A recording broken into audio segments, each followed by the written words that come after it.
ಏನಿಲ್ಲ ಬೇರೆ ಇನ್ನೊಂದಿತ್ತಲ್ಲ ಯಾವಾಗಲೂ ರೆಕಾರ್ಡ್ ಮಾಡೋಕ್ಕೆ ಯೂಸ್ ಮಾಡ್ತಾರಲ್ಲ ಅದಿಲ್ವಾ? ಅದು ತಗೊಂಬರ್ತಾರೆ ಸರ್ ಅವನು ಪುಟ್ ಅದರ್ವೈಸ್ ಸ್ಟಾರ್ಟ್ ಆನ್ ಮಾಡಿ. Happy evening, everyone present here. Can you be little more louder? Happy evening. The speaker is here. I don't want him to get bored. So can you please little more louder? Live. You can just get that camera actually. First of all, let me congratulate all those who has passed today CA finals and us. And there are so many more attempts for those who have not Namaste. Sir, good evening, sir. Hello, sir.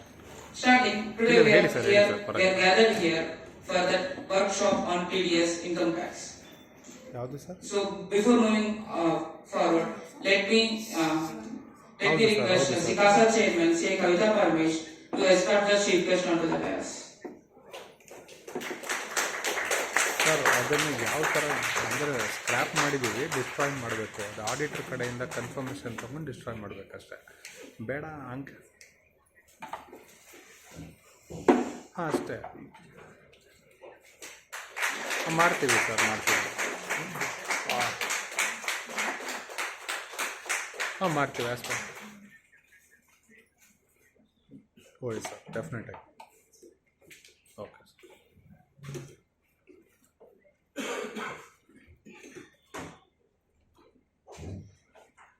Now, let me request Sikasa Chairman Sri Kavita Parmesh to address the gathering.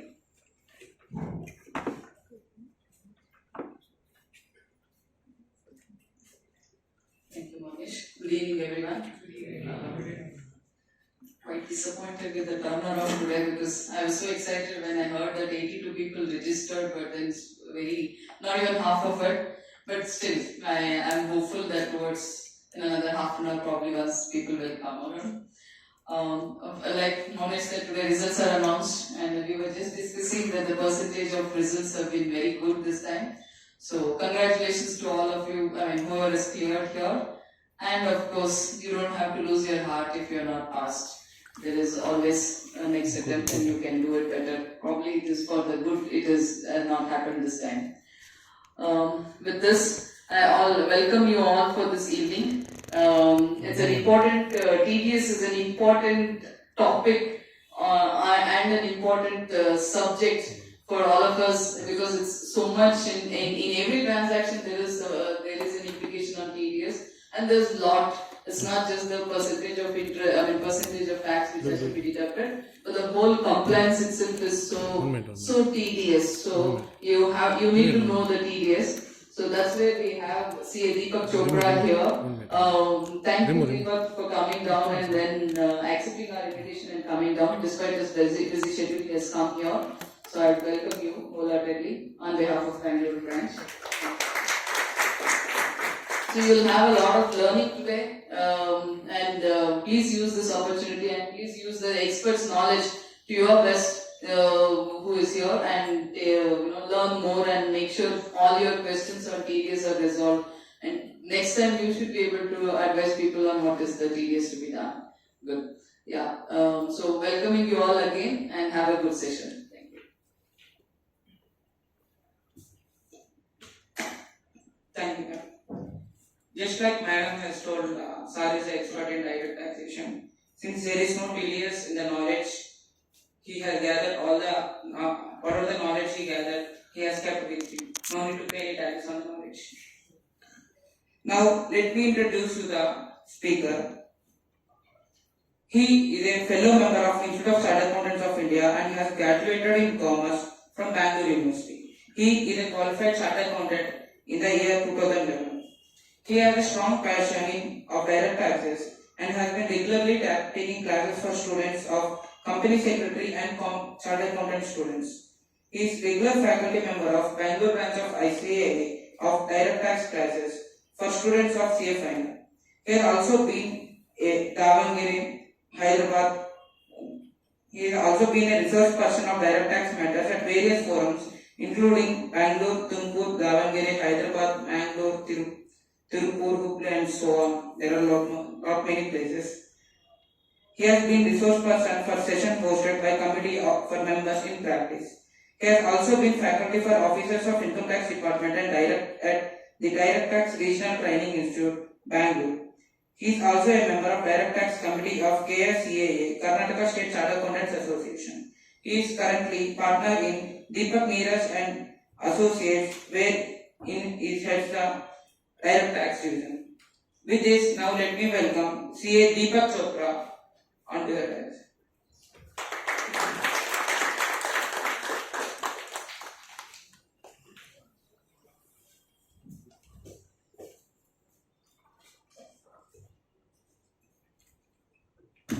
A very warm good evening to one and all. After 2 long years of online sessions, it's a good feel, it's a satisfactory feel to be back amongst the students physically present. I would like to thank Sikas, I would like to thank Madam for giving me this invite, for giving me this opportunity. I think we'll go the session first.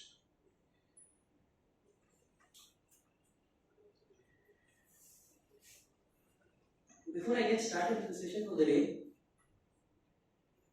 I would like to know a count of number of students over here who are into first year of articleship. Can we have raise of hands? First year articles, second year articles, final year articles, those who are done with articleship. Great, okay. We have a very balanced and mixed crowd over here. First things first, how are we going to plan this session for the day? How is it going to be structured?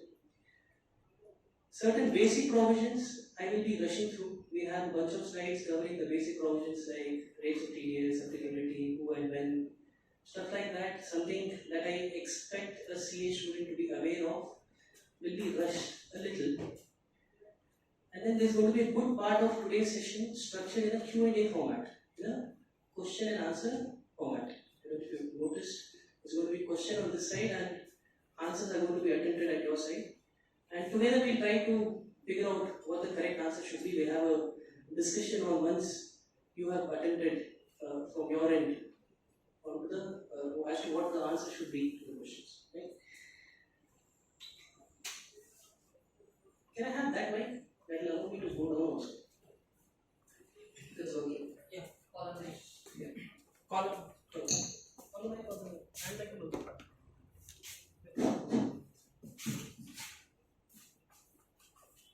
Okay. First things first. Why on earth are we assembled here today for a 2-hour session on TDS? TDS is such a small topic, no? That chart precisely summarizes the entire TDS subject. Rates of TDS available on Google. Chart is available on everybody's desk. 2-minute job. Why on earth are we assembled here? Why are we spending 2 hours of our precious time on a simple, already known topic like this? We'll probably answer this collectively towards the end of the session. So we'll park this question open. We'll come back to this and we'll see if in the course of our session we've been able to answer this question. Right? We'll start with the basics, particularly for the articles who are into their first year of articulation. Can anybody, preferably from the first year articles, answer this brief outline of TDS provision? How does the TDS mechanism work? Briefly.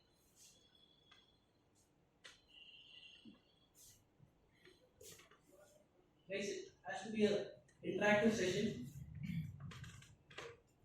I don't want it to be a one-way communication where I see sleeping and falling heads. Let's try to make it as interactive as possible to the benefit of both of us. Right? So, broadly, how does TDS work?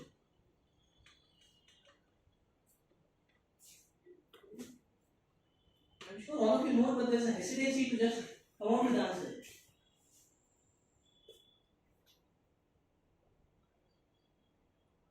Right? If I don't get a volunteer, I pinpoint. See, this has a laser marker also. Okay. Okay. Maybe the first part of it I'll answer, and then from the next question it's all you. Right? So how does TDS broadly work is, let's say I have to make a professional fee payment of, let's say, 10 lakh to you. Assume I'm not making a payment to you. Out of the 10 lakh, Law says deduct tax at the rate of 10%, deduct 1 lakh. I will give you in hand only 9 lakh. What do I do with this 1 lakh? Pay it to the government. And then what happens? Then you can claim it in the filing address. Who will claim it?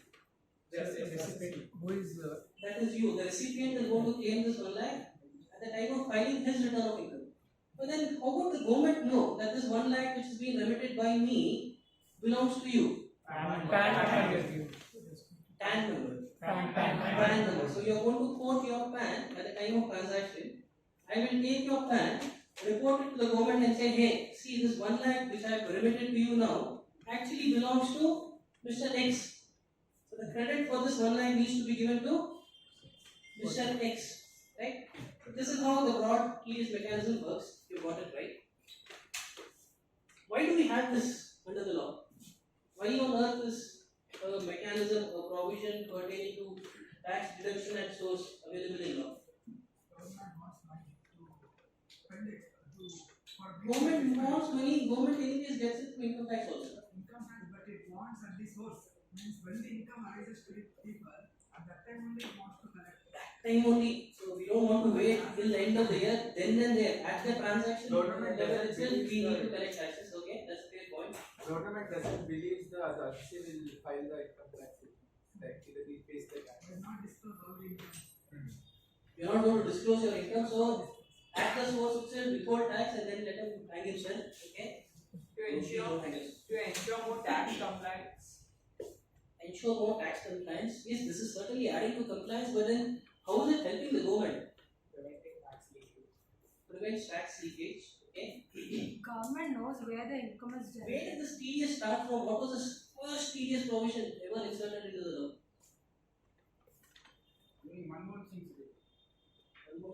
No, TDS provisions date back to 1961. In fact, even prior, under the 1922 Act, we had a bunch of TDS provisions. So very early in the genesis of income tax law, the department realized that it is always easier to catch one person than catch 100 people.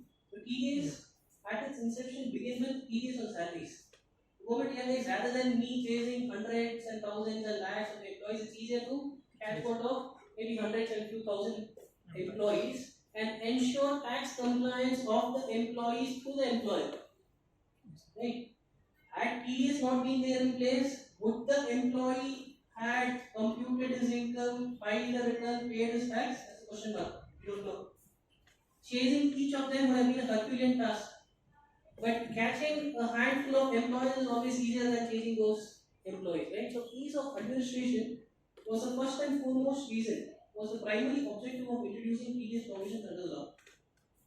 Second, as he rightly pointed out, it helps in early collection of tax.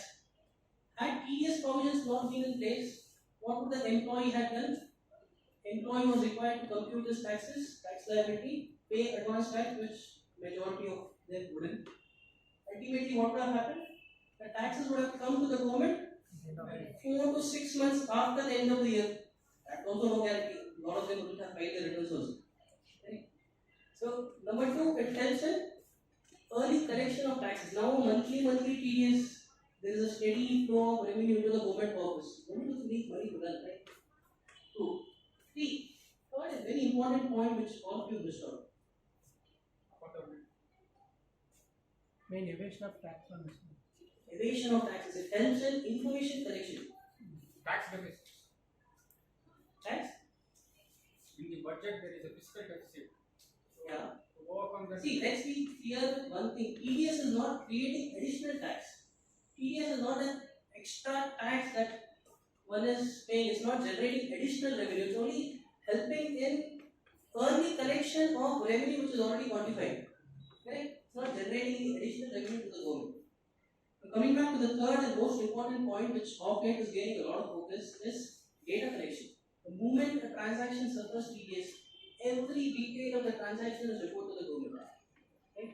Off late you see the newly inserted TDS and TCS provisions. Provisions like 194Q, where the rate of TDS is 0.1%. 206C, 1H, 0.1%. 194IA, TDS on sale of immovable property, 1% of the transaction value. You think the government is behind that 0.1% or 1%? No. The key over here is not collection of taxes. The key with regards to these provisions is collection of information. Because once the information is collected, now we have the infrastructure, the IT setup to chase, run behind and catch the defaulting assets. Right? So information collection, speeding up collection of taxes, and ease of administration. These are the three main objectives, intention behind TDS provisions under the income tax law. Okay, this is a generic query. I'm sure you'll have answers now. You've started to open up. Should the TDS rates be loaded with surcharge and cess? No. For example, what this question is trying to mean is 194J professional fee, the example that we just discussed. The rate of TDS is 10%. On this 10%, should I be loading cess, surcharge, and say 11 point something percent, or is it 10%? 10%. A universal answer that cess and surcharge should never be loaded? Or are there any exceptions? In case of salaries, you will take into account applicable rates of cess and surcharge while deducting tax at source, you can say. And non-residents, if you are making payments to non-residents, surcharge and cess will always have to be loaded onto the TDS rates. You will not just stop at 10%. You will take into account 4% cess and surcharge at applicable rates. Right? Next. We'll begin with the mother of all TDS provisions, TDS on salaries, section 192. Starting with simple questions. What is the rate of TDS for salaries? Actual slab. Slab rate. Slab rate. We go by? Slab rate. Actual. All of you agree on this? Which slab? So there's a scheme. We now have two slabs. No? For those who are not aware, we have one normal slab rate given to us by the World and Finance Act, and then we have something called concession tax regime under 115 BSC. Nice, great. 115 BSC gives me a alternate tax computation. So, as employer, which chart should I follow? That 10 lakh wala chart, the chart given under the Finance Act where 30% bracket kicks in for income in excess of 10 lakh, or that 15 lakh wala chart which is there in the 115 BSC. Whichever is favorable Whichever is favorable for the employee, as per their for the employee. So, as an employer, I should be a employee favoring employer. I have to do the math under both the tables and see what is favoring the employee and do a TDS under that. Isn't it too much for administrative burden on the employer? Pity the burden. Should I take the old scheme like the regular tax slab? Sir, we keep it simple, sir. Old scheme में कर देते हैं 150 BSC employee देखेगा करते हैं. Whichever the employee says. What are the employee says?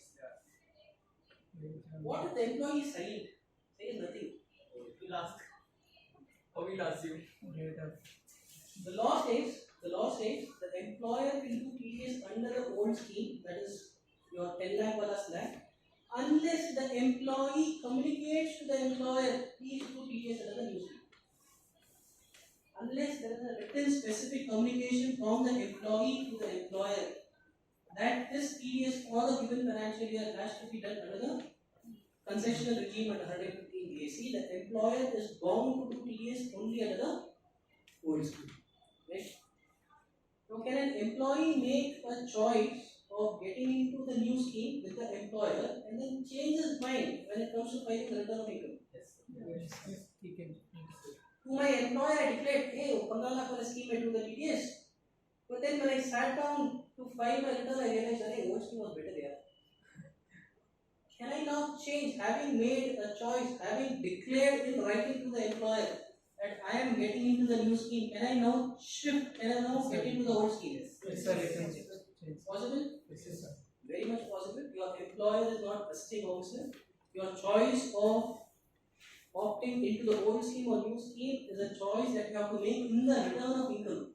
And the choice that you make in the return of income is what is going to be final. Right? Great. There's one more small catch over here.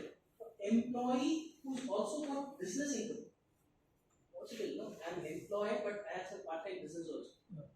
Cannot make a choice of new scheme for the purpose of TDS on salary. No, sir. Cannot. You cannot. I'm saying you're not asking. So I'm an employee. I also have some business income. To my employer, I cannot say please do TDS in the new scheme. TDS necessarily has to be done under the old scheme only.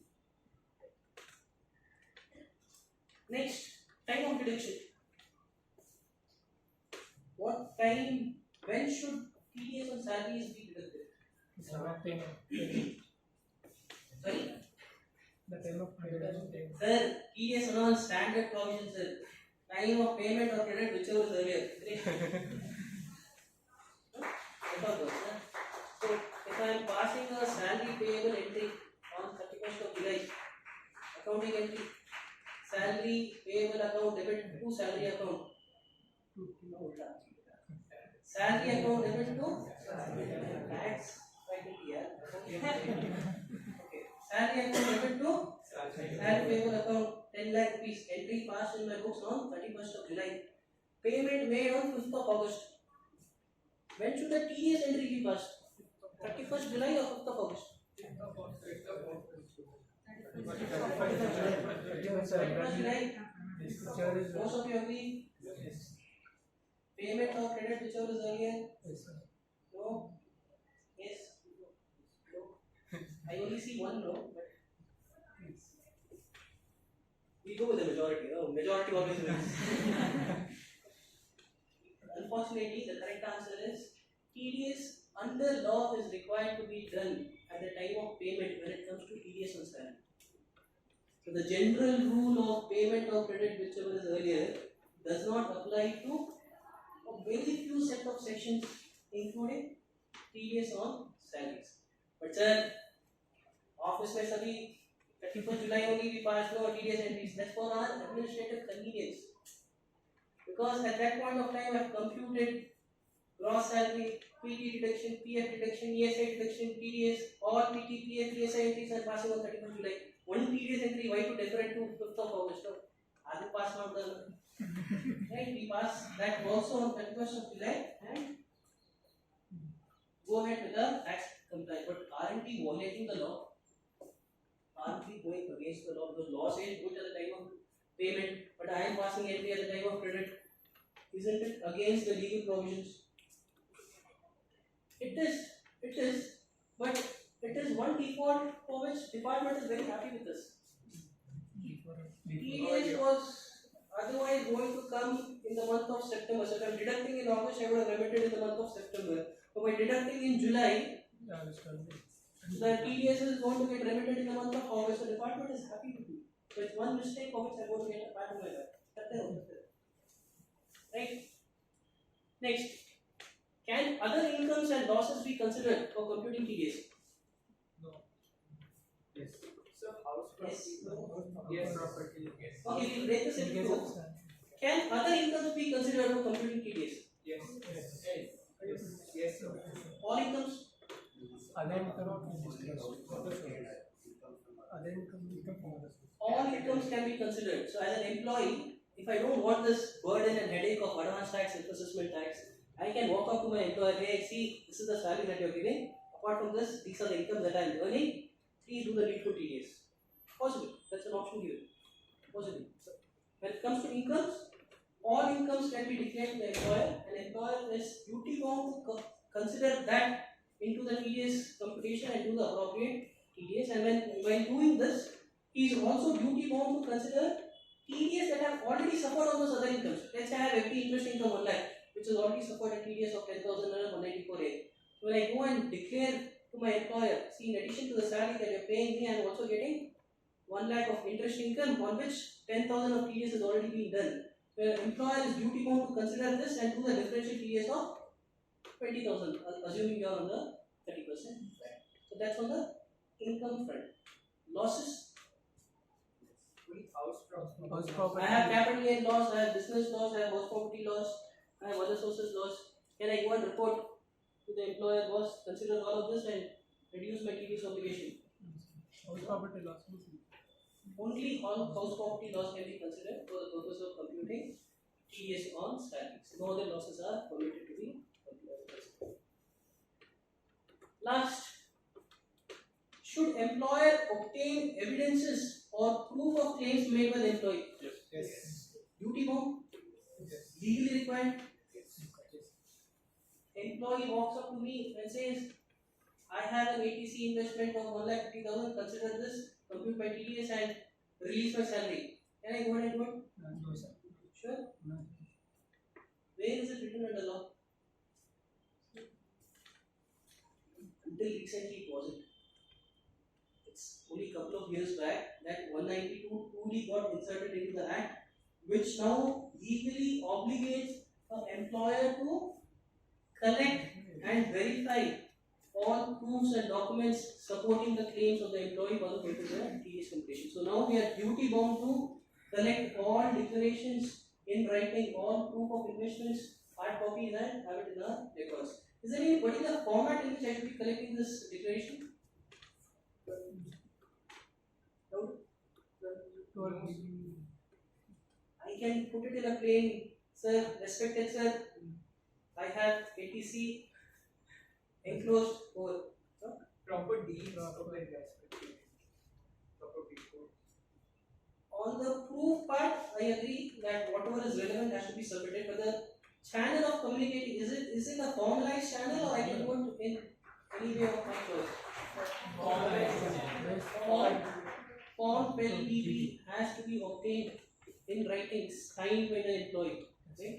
That is something that I have to obtain and keep it in my records.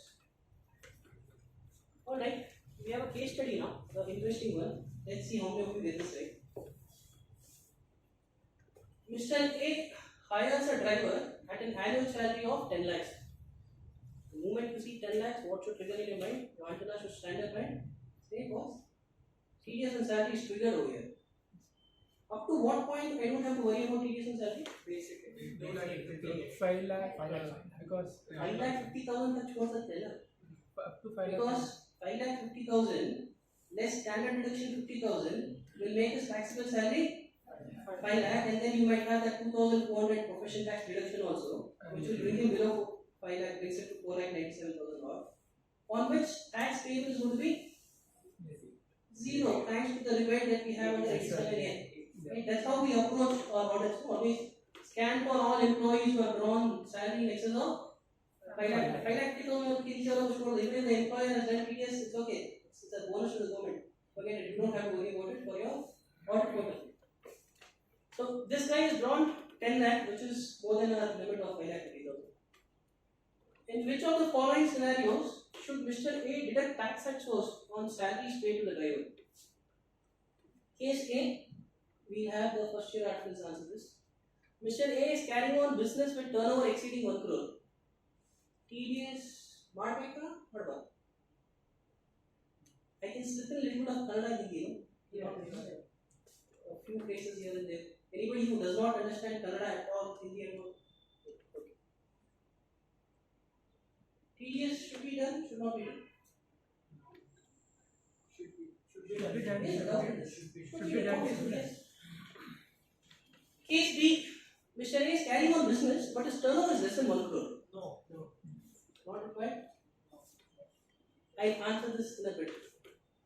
Case C, Mr. A is a salaried employee, not doing any business. He's a salaried employee, but he's claiming deduction of that 10 lakh towards helper allowance. There's one helper allowance now. Yes, sir. So driver fits into that helper allowance. So Mr. A, not carrying on business, paying driver salary, but claiming it as deduction for helper allowance. Should he be deducting tax at source? No. And what would be the rationale for saying this or no? Employee relationship should be there. Employer-employee relation is there. Driver is employee of Mr. A. Mr. A is employed, driver is employed. Employer-employee relation is there. What is flowing in the salary? No doubts on those facts. TDS required or not required? No. You are giving me yes or no, but you are not giving me the rationale. That is why in the new scheme MCQs are out. welfare allowance is like whatever it is as an salary to the driver, it is allowed as like if you get the allowances, it is And not on allowed. the income computation of Mr. A. Mr. A will get an allowance deduction or not as secondary. Should Mr. A do TDS or not? In this case, A is an individual assist. Okay. And driver is also an individual assist. Okay. Unless he is liable to tax audit under 44 AB, he is not duty bound to collect tax. The general principle of what TDS provisions are. TDS provisions which you can to an individual and HF only if his turnover crosses 1 crore, or in case of professionals, gross exceeds cost 50 lakh is longer. But that's not a general rule applicable to all provisions. 192 is an exception. 192 applies to you even if you are not carrying on any profession, even if you are not carrying on any business. So in all cases, A, B, C, D, in all scenarios, Mr. A is legally obligated to do TDS on the salary that is paying to his driver. It's a different matter in practice. Not many of you follow it so diligently, so strictly. But the law as it stands, Mr. A has total obligation of TDS evidence in this case. Right? 192A, not a very important provision in the sense we don't apply it in daily practice, we just rush through this. So 192A provides for TDS on payments made on PF. So if there is a provident fund payment being made to you and if that payment is taxable and that amount is exceeding 50,000 in a year, then the trustee of the provident fund scheme is going to do a TDS at the rate of 10%. Going to do a TDS at the rate of 10%. However, if the employee or the recipient is not furnishing his PAN, then the rate of TDS is going to be 42.744%. From where does 42.744% come? Marginal.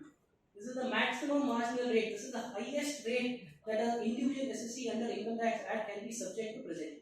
Right? So take 30% plus surcharge plus highest level of surcharge and highest level of cess. This is the rate of tax that you're going to get. I think there's one point we missed here. The second bullet. Sir, one small query. The threshold of 50,000, does it include employees' contribution of the taxable component only?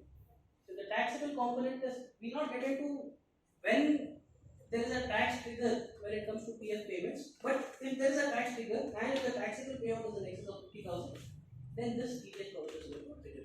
So the second bullet is something that we missed out. Does 192 apply for TDS made or salaries paid to non-residents also?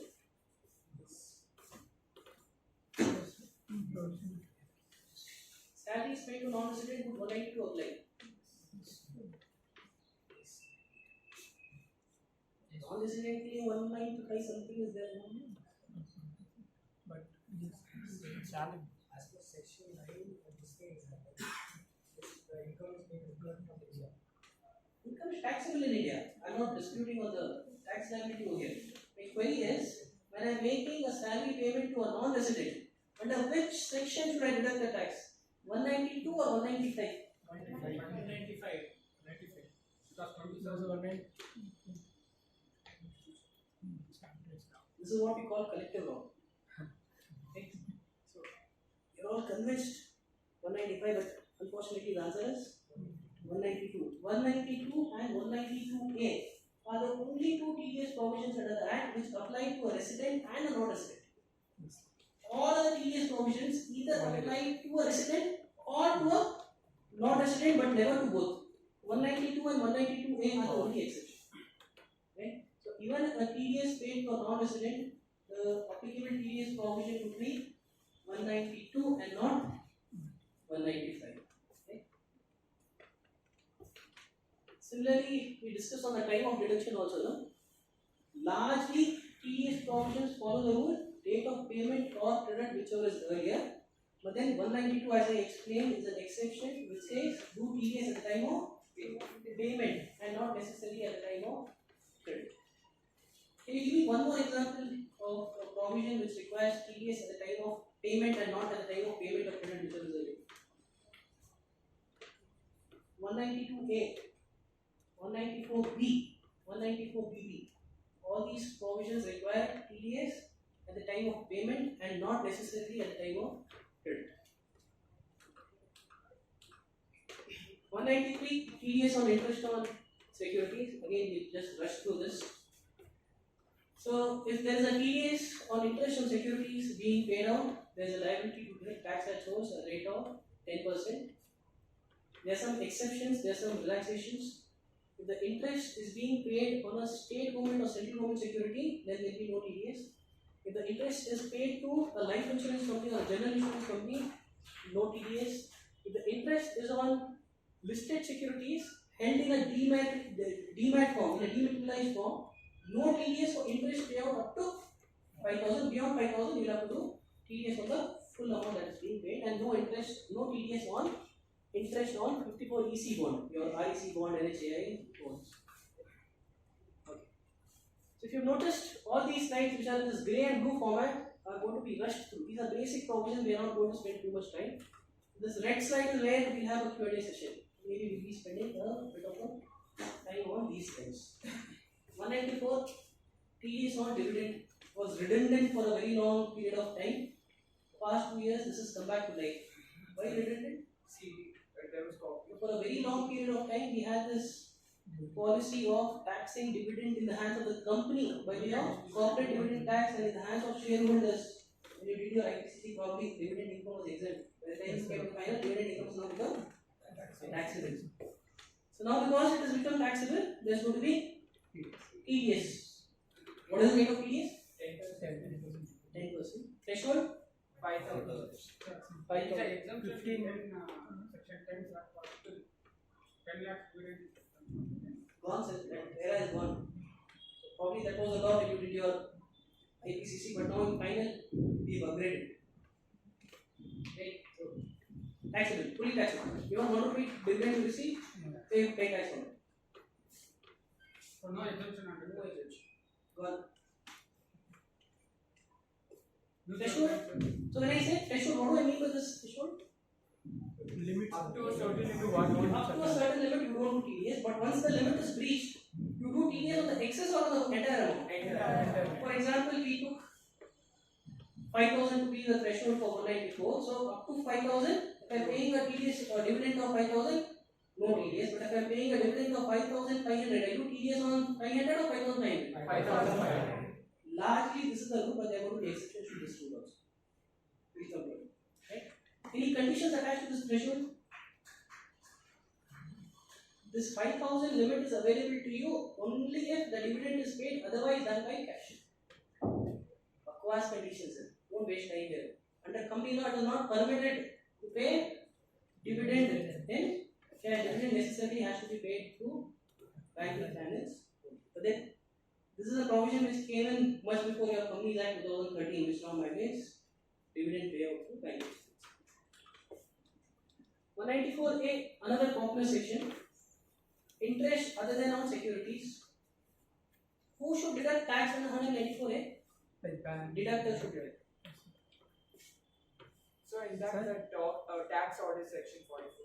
Tax audit section 44A. Person is subject to TDS. Okay. Can you be a little more elaborate on this? Like in terms of business, whoever's income is more than 1 crore, and in terms of profession, like more than 50 lakhs, then tax audit under section 44 AB will be applicable, and that person has to deduct. Partially correct, partially incorrect. Interesting ending and saving. We are not on the exemptions, we are on the threshold of who should deduct. Business income more than 1 crore.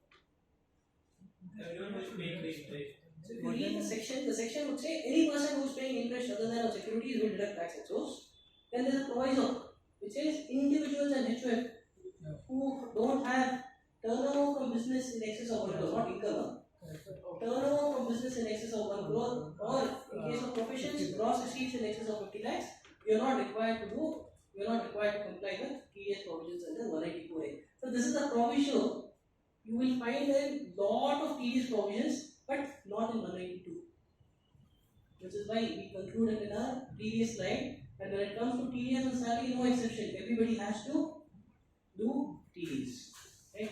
So here, if your business turnover is less than 1 crore, or gross receipts for profession is less than 50 lakh, you don't have to worry about TDS under 194A.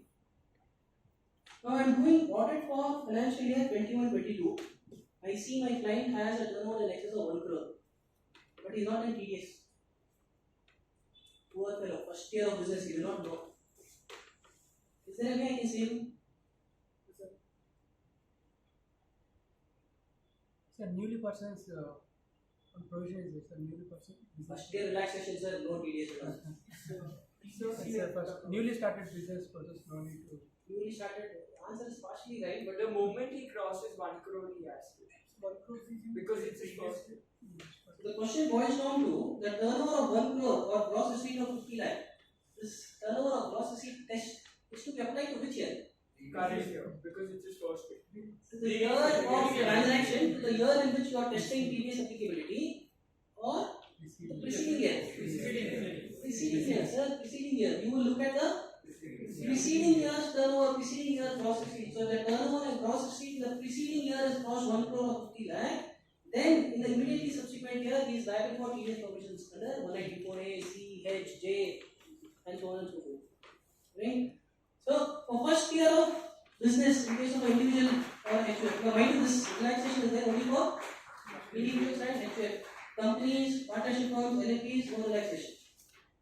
So individual or HUF, as he said, in first year of business operations, do not have to worry about TDS provisions. A bulk of TDS provisions, not all TDS provisions, but a bulk of TDS provisions they don't have to worry about. Right?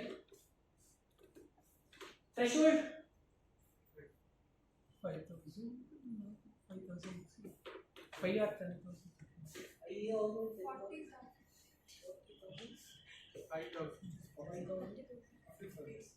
50,000 for for average purchase में settle करें. senior for 50,000. So if the payer is a banking company, post office or a cooperative bank, the threshold is 40,000.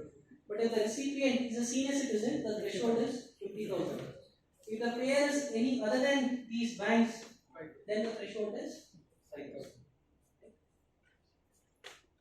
Any exemptions, any relaxations from TDS provisions under 194A? For banks, 15G and H. Interest paid to bank, interest paid by bank, no relaxation. Interest paid to bank, TDS not required. Interest paid to LICs, UTI, cooperative banks, post office, TDS not required. Interest paid to NBFCs. I took a car loan from HDFC Bank. You took a car loan from HDFC Limited, the NBFC arm of HDFC. Which of us have to do TDS? Both are not required. Both are required. Interest paid to HDFC Bank certainly not required, sir. We just discussed it. On the loan payment, on the interest that I am paying on loan taken from HDFC Bank, I will certainly not do any TDS. But the loan that you have taken from HDFC Limited, TDS करेंगे नहीं करेंगे? छोड़ देते sir. It has to be done. There is no relaxation. There is no exception. But for individual. Sorry? But individual has to be. No. We've already crossed the first bullet, sir. You have to be with turnover in excess of 1 crore or gross receipt in excess of 15. So in audits, you have to be very careful. Usually you will see in your books, car loan, interest on car loan. You have to get into the loan account. You have to look at the statement and see from whom is the car loan. If the car loan is from a bank, relax. But if the car loan is from an NBFC, then TDS provisions have to be complied. Right? Any other exception? A very important exception you are missing out.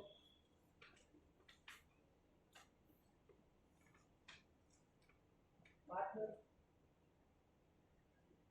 Interest paid to partner on his capital account is exempted. You don't have to do TDS on interest paid to partner on his capital account balance. But if the interest is being paid to a partner on his loan balance, Yes. just because the way I styled the question, your answer should not. No. Any interest paid to partner, whether it is interest on his capital account balance, or his current account balance, or his loan account balance, no TDS. But the only point you have to bear in mind is the partner should be a resident. If the partner is a non-resident, then this will not apply. We will have to travel to 195, and the relaxation is there only under 194A, which is applicable only to a resident deductee. Non-resident deductee, 195 gives you no relaxation. So if your partner is a non-resident, the interest that you pay to him on the partner's capital account balance, loan account balance, or any balance will necessarily suffer TDS under 190. Chit dividends. I saw this in one of the recent ICI papers. I thought I'll just include it here. TDS required, not required? Required. How does this chit work? So you contribute some monthly payment and there's a interest element embedded in that payment, and towards the end of it you get a lump sum amount, which basically is nothing but time value of money, which is nothing but interest, right? So should there be TDS on that interest payout by the chit fund to the participant or no? No need, sir. Not required. Not required because Supreme Court in the case of, there's one famous case on, you have watched, very Super Revenues Chit Fund Private Limited has concluded that chit dividend is not in the nature of interest. It is not in the interest of, it is not in the nature of interest, and TDS is not required. Possibly not something that you will be encountering in your daily practice, but then I thought it will be of academic interest. I'll just include that point. 194B and 194BB, we'll be rushing through this. 194B deals with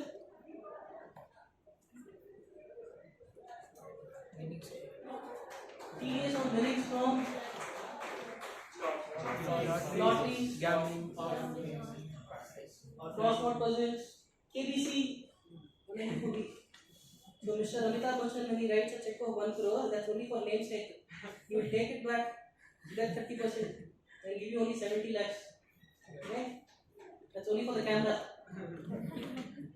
So threshold here is 10,000, and as I said, this is an exception over here. The time of deduction is not payment of credit, which was earlier. It is always at the time of payment. 194B deals with all those game shows, casual games, as we normally call it in our tax language. 194BP deals with horse races, winnings from horse races, and both have the same rate of TDS of 30% and the same threshold of 10,000. The problem arises where the winnings is in kind. In KBC, Mr. Amitabh Bachchan can take back the check, say I have to 30% TDS, I forgot it on the show. Now my accountant informs 30%. Within 70 lakhs is 80. But if the winnings is in kind, let's say I won a Maruti car worth 10 lakh in a bumper price, then how do we do TDS? No TDS. So, Sir, engine steering wheel body so you just have to pay the 30% of the value of the, like you're 10 lakh because you won the car. So no TDS was an answer which assessees used to give earlier, because it's practically impossible to do TDS when the winning isn't kind. So those winnings used to escape taxation long ago, 80s, 90s, and which is why now law specifically provides that if the winnings is in kind, it is the duty of the deductor to ensure that before the winnings are released, necessary tax is paid. Now the necessary tax can be paid either by collecting it from the winner. 10 lakh car, I will give it to you, but you first give me 3 lakh. I will remit it, I give you a TDS challan. Or I have to cross it up. So 10 lakh car, I have to make it 14 lakh, do 30. I have to do the reverse math of crossing up, do 30% TDS such that after deduction the value comes up to the value of the car. Right? 194C, again a popular section. Deductor is the same category of deductor that we've seen for 194A. Deductee has to be a resident. Rate of TDS is 2%. It is, however, 1% is the deductee HUF. Threshold of 30,000 per transaction or annual 1 lakh is well known. I don't have to explain that, I hope so. Time of deduction, time of payment or time of credit, whichever was earlier. And there's an important exemption which a lot of people tend to miss out. TDS in the 194C is not required on higher charges paid to an individual or HUF if that individual or HUF who's into the business of flying, hiring or leasing goods carriages owns less than 10 goods vehicles and he makes a declaration to this effect to the deductee at the time of transaction together with his PAN.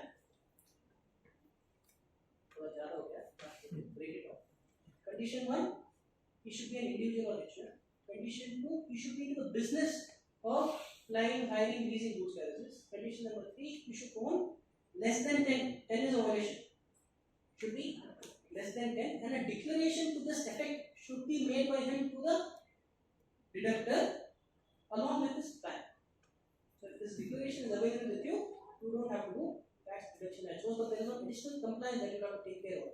When you are filing your TDS statement, when you are filing your TDS return, you will have to include this transaction in your TDS statement. You will have to report this. You have to say, Mr. A, I paid 1 lakh transport fee, I paid freight charges, but I did not do TDS because I got a declaration from him under 194C subsection 6. So the declaration has to form part of your TDS return, something which most offices I see tend to resolve.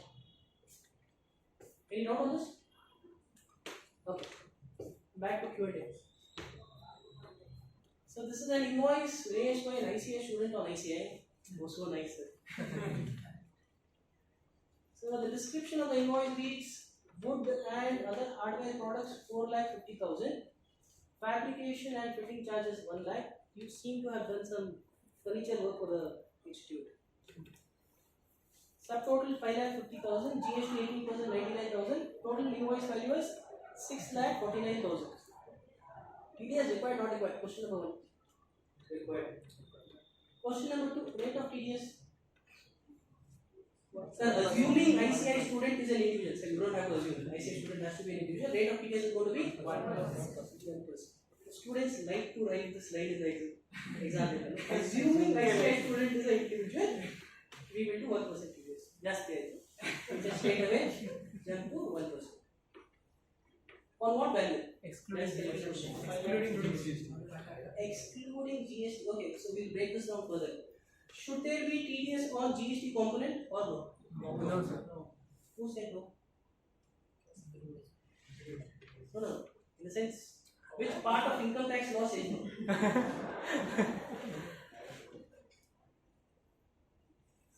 Section में दिया है क्या? Sir, already GST is nothing but tax services. They are already paying again. They can't be taxed on tax or whatsoever. That is why we got GST into place. So we can't tax it in one nature.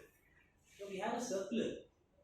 We have a circular from CBDT clarifying that on GST you will not have to do TDS. GST is not an income for the deductee. It's a payment that is collecting on behalf of the government to be remitted to the government. So you will not do TDS on GST. There is no income element in GST, no TDS to be done.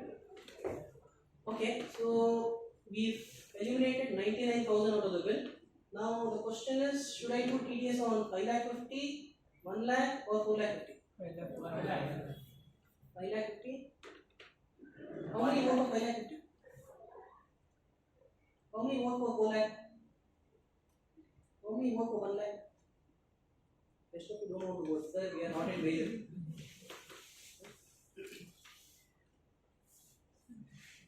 You have an explanation to why on 1 lakh or whatever it was? So because it is an entire contract which was given to a student. So like. So you want entire 5 lakh? Yeah. Okay. Those who supported 1 lakh. So I feel because it's like contract, so it should only be like fitting charges, and the other one is like products. So the section very clearly tells you if in the invoice there is a breakdown of material component. On the material component, you will not do TDS. Now, if the invoice did not give the breakdown of 4,50,000 and 1 lakh, and I had one consolidated amount of 5,50,000 on the amounts column, then I would do TDS on the entire 5,50,000.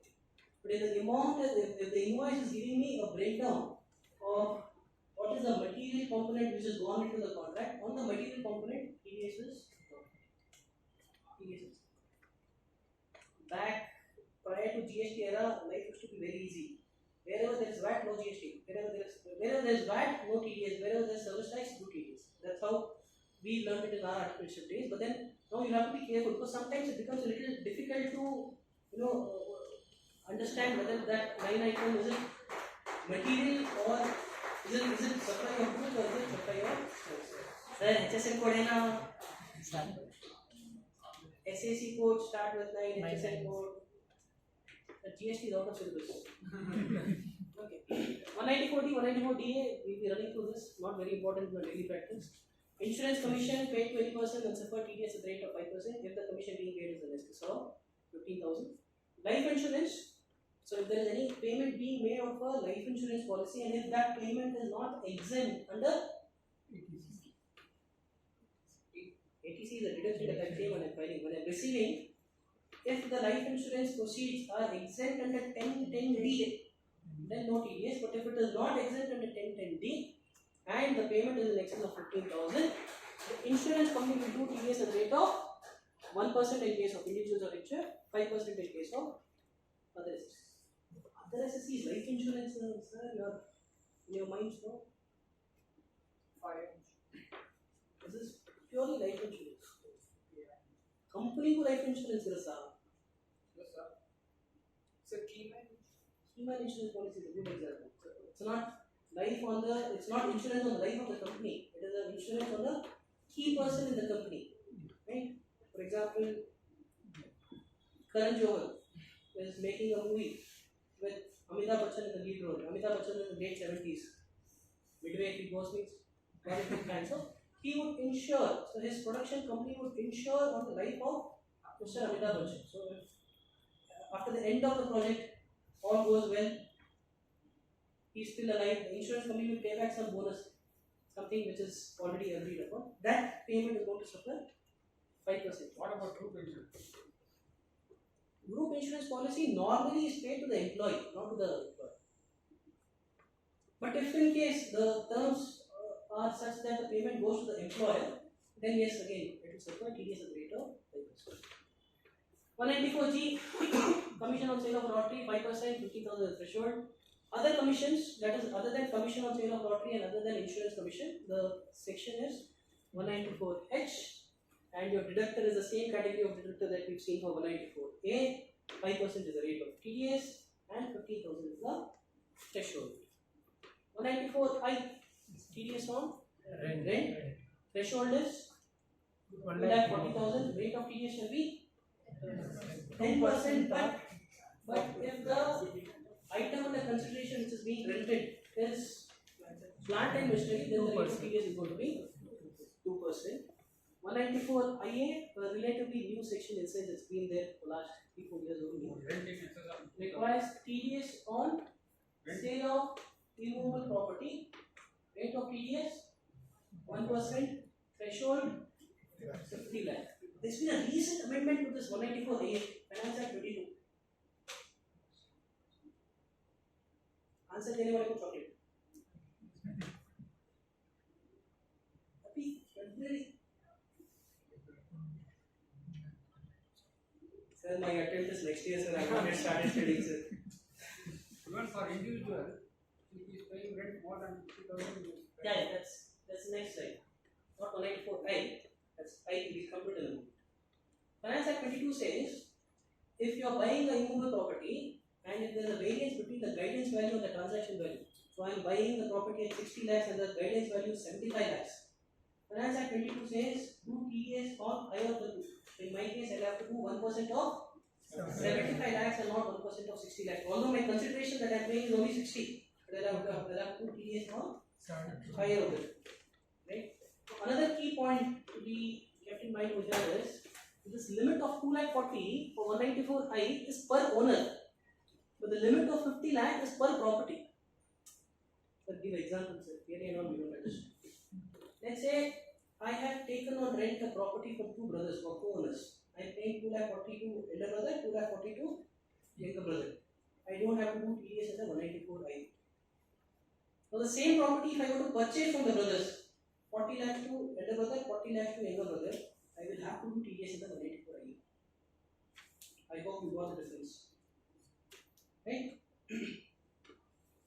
So this is per property threshold, this is per owner threshold. 194IB, sir, your section applies to a person who is not covered under 194I. Who is not covered under 194I? Deductor. Assessee who has no business or is a small time business, that is turnover less than 1 crore, gross receipt less than 50 lakhs. So if you are that category of tenant and you are paying a monthly rent in excess of 50,000, then you have to TDS at a rate of 5%. When installment for the financial year. We are paying 50,000 from April to March. You will not touch TDS provision until Feb. In the month of March, you will do TDS at the rate of 5% on the entire amount that you have paid for the financial year. So what if before March I am vacating the premise, December I am shifting to my own house? Then in December month we will have to do the TDS compliance. Right? 194 IC TDS on joint development arrangements. Joint development arrangement में क्या होता है? You have a developer, you have a builder, both come together, develop a property. So builder is obligated to do a TDS here at the rate of 10%. There is no threshold because JDS are anyway not small transactions. Always going to be lakhs and crores. You will always have 10% TDS on all JDA transactions. 194J. So these are the list of transactions which get covered. Fee for professional services, sitting fees, royalty, fee for technical services, call center payments. Now everywhere you have a threshold of 30,000, barring sitting fees. Sitting fee paid to a director who is not an employee. If he is an employee, we go to 192. But if he is not an employee, under 194J there is no threshold. Even 100 to be paid to him to 10% TDS, paying only 90. Right? And the rate of TDS is 2% in case of fee for technical services. The recent change, probably in your IPCC days, it used to be 10%, but now it is 2%. Royalty paid for purchase of cinematographic film. I produced a movie, Goldmine Fellows come to me, wants to buy my movie. Then he will do a 2% TDS on the payment that he makes to me. All other royalties, it is going to be 10%. Call center, 2%. Sitting fee, 10%. TDS on software. I that's clean. On software payment purchases, is TDS required? Yes, sir. I am buying Tally software from Tally Solutions. Should I do TDS? Which session? And then 190. You saw a slide TDS on software, so answer has to be It's a yes. technical little. So fees for technical. Technical. 190. Software payments are considered to be royalty payments. So it's a copyrighted software that I am buying. So the payment that I am making for use of a copyrighted article is royalty, which will suffer TDS under 184J at the rate of 10%. But however, there has been a relaxation with regards to software purchased from residents. What is the relaxation? If I am buying a software from a resident reseller, who is a reseller? Reseller is a guy who is only doing trading. So there is one Tally solution and there is a distributor, and I am buying from the distributor. So the distributor is not doing any changes to the source code. He is not making any improvements to the software. If I am buying from a distributor who has not made any changes, who has not made any value addition in terms of software development to the software, and on the payments that he made to Tally Solutions, if he is deducted tax at source either under 194J or 195, if he is bought it from a non-resident, then I am not required to do TDS. But how will I know whether he has done this TDS or no? TDS. He will have to make a declaration on the face of the invoice together with his PAN. On the face of the invoice that is raising on me, he will have to make a declaration that this software being sold to you in its previous leg of transaction has already suffered TDS. Please don't do TDS on this particular sale. So you have to look for that in the invoice. If it is there on the invoice and only on the invoice, you will spare your assessment. Otherwise, all software purchases is disallowed. The software purchase would have been capitalized or fixed asset. In case I have entered into a SaaS subscription, monthly subscription, then I'll have to look into this TDS provision and I'll have to make a disallowance for non-residents to TDS provisions. Now, this was a simple case where in this chain of sale there was Tally Solution, there was a distributor, and then there was an end consumer. But normally you will find lot more people in the chain. No? So Tally sells it to the distributor, distributor sells it to the retailer, retailer sells it to the end consumer. How does it work between the retailer and consumer? retailer will rely upon the declaration made by the distributor and make the same declaration in his invoice, and the end consumer will look at the declaration made by the retailer and not do TDS. I will not do TDS, but I will still report this transaction to the government in my TDS statement. That's something that I have to be very mindful of. Right? Import. Software, Software import. software import 195 is a separate study. We will see towards the end of our session. If we have time, we get into TDS or non-residence. But otherwise, broadly, this session, this workshop is today focused on TDS on resident payouts. Okay, we are back to case studies. Sir, we love case studies. Mr. A, oh again he only, where I was clear one. Mr. A makes the following payments for financial year 21-22. He is paid a house rent of 40,000 per month. He was tired living in a rented house, so he's gone ahead and bought a land to construct a house. But to buy the land, he's paid brokerage 1 lakh. Cost of land purchase 45 lakh. Architect fee for designing construction plan 2 lakh. Paid to builder for construction of the building 20 lakhs. So of the above, which of the transactions attract TDS provisions in below scenarios? Scenario A, Mr. A is a salaried employee.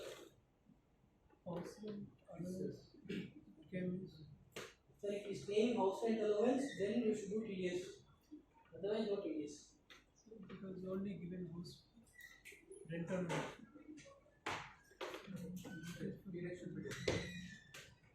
Okay, we pause over the scenarios. We go back to the question and see what all sections are coming into play. House rent 194I triggers only in case of a deductor who has business turnover. If it's an individual who has business turnover in excess of 1 crore or gross assets in excess of 50 lakhs. 194I. Brokerage for purchase of land 194 H. Again, that 1 crore 50 lakh criteria is there for 194 H also. Cost of land purchase 45 lakhs. 194 IA. Previous slide. Triggers only when? I think this transaction we can safely eliminate because the threshold of 50 lakh is not reached. Architect fee. 194 contract means professional means we can consider one Architect is professional only, no? Not the construction. Construction plan, architect will only prepare, no? You know that. What if he is not holding architect degree but he is still preparing a construction plan? Probably that's what is his right. Then will he still be regarded as professional related to 194J or 194C?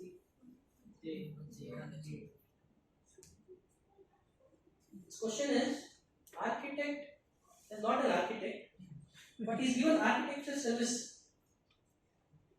So what should I be looking at? Should I be looking at the status of the recipient or should I be looking at the nature of service? Nature of service.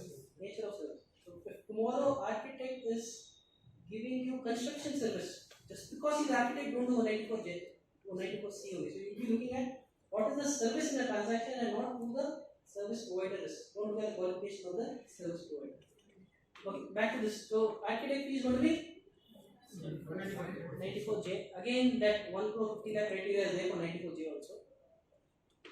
Builder for construction of building. JD. 194 IC.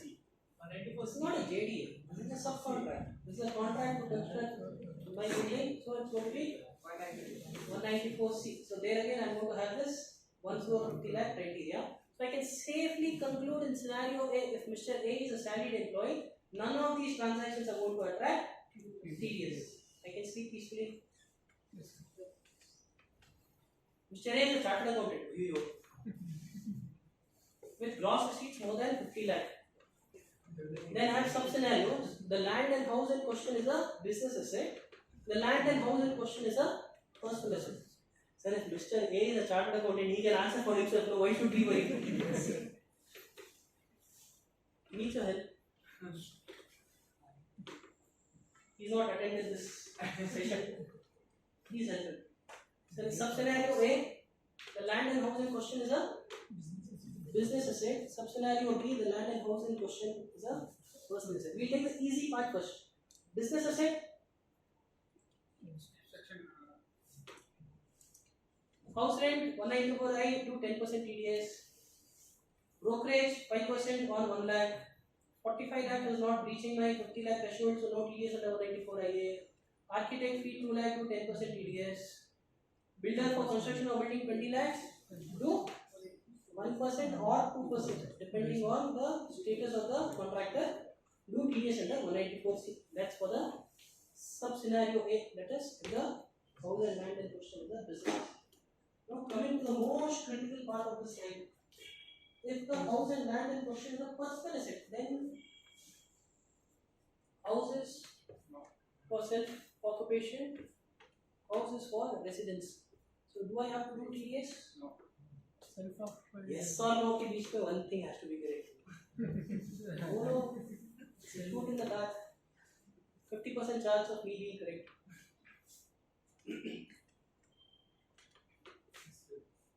Yes, please. No. How many of you say yes? 2. How many of you say no? The rest of you. Only 2 positive answers there. Once again. How many of you support yes? How many of you support no? There is a third answer also. Yes and no. How many of you support yes and no? Actually, that is correct answer. It's yes for some of the transactions, it's a no for some of the transactions.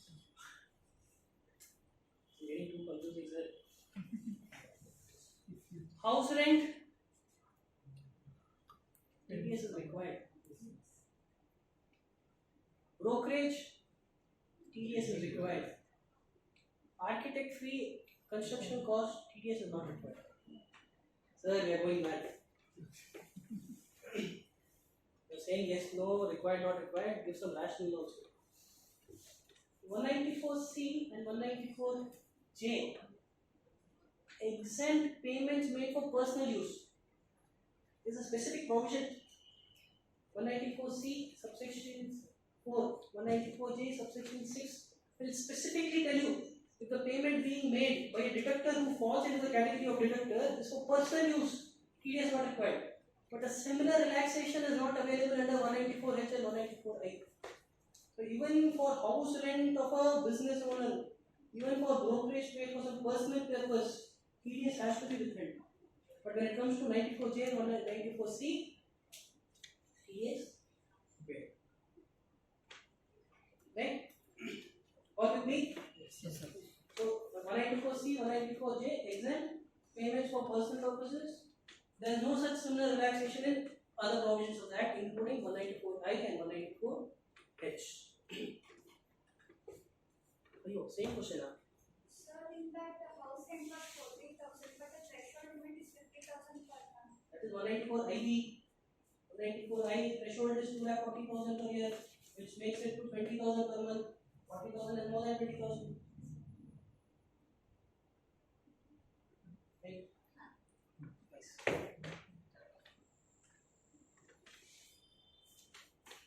So we are doing revision, huh? Same question does it. Only amounts have changed. We are all CS students, we know how to handle this. Amounts don't matter, it's the logic that matters. That's right. House rent 60,000 per month. Brokerage 1 crore, big property. Cost of land 15 crores. Architect fee 70 lakhs. Contractor is paid 1 crore 20 lakhs. Big amount of it. And the question very clearly says Mr. A is a CA with gross receipts less than 50 lakhs. We deal with this one at a time. 60,000 per month. Yes, sir. Yes, sir. Your races have to come with some explanation. No, now. Sir, we process the exemption limit. Sir, 50. Under 194I, no, but under 194IB, yes, because we've crossed the 50,000 per month threshold. So that was simple. Brokerage for purchase of land, 1 crore. 94 H. TDS required, not required, not required. 194H will trigger only application for deductor if he is an individual, should have turnover in excess of 1 crore or gross receipts in excess of 50 lakhs. Okay. Cost of land purchase 15 crores. 194 ISL, that's universally applicable to all SCs, all deductors. 1% TDS कर दो sir. Whether architect fee and contractor 194C, 194J. Again, the deductor requirement is turnover should be more than 1 crore. So for item number 2, brokerage, architect fee and works contract, no 194H, no 194J, no 194C. Are we correct? Pakka. You're correct. No TDS. Pakka. You're wrong. Sir, I'm going home.